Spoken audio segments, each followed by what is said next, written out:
Kadiyam శ్రీహరిపై BRS నేత పెద్ది సుదర్శన్ రెడ్డి సంచలన వ్యాఖ్యలు చేశారు. కడియం శ్రీహరి నాగుపాము లాంటి వ్యక్తి అంటున్నారు పెద్ది సుదర్శన్ రెడ్డి. ఆయనతో కాంగ్రెస్ నేతలకు ఇబ్బంది తప్పదంటున్నారు. మంత్రులు కొండా సురేఖ, సీతక్క జాగ్రత్తగా ఉండాలని సూచిస్తున్నారు. కడియం శ్రీహరితో కొండా సురేఖ, సీతక్క పదవులకే ప్రమాదం అని చెప్తున్నారు.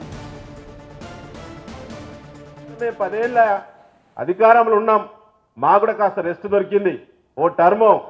కానీ మీరు 10 ఏళ్ల బట్టి ఎదురు చూస్తారు కదా, చిరిగిన బట్టలతో ఊసిపోయిన చెప్పులతో ఎప్పుడెప్పుడు అధికారం అని చెప్పి ఏది పడితే అది మా నాయకుల మీద, కేసీఆర్ మీద, మా మీద ప్రచారం చేసి అధికారంలోకి వచ్చింది కదా.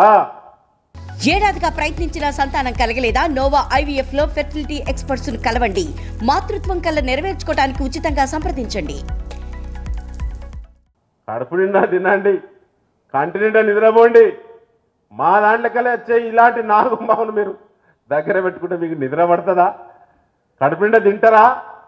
ఇంట్లో ఉంటారా? మీ పార్టీలో మీరు ఉండే పరిస్థితి ఉంటుందా? ఈ జిల్లాలో త్వరలో ప్రమాదం రాబోతుంది. కడియం రూపంలో కొండా సురేఖ గారు, సీతక్క గారు, మీ పదవులకు ప్రమాదం రాబోతుంది, జాగ్రత్త అని చెప్పి చెప్పదలుచుకున్నాను.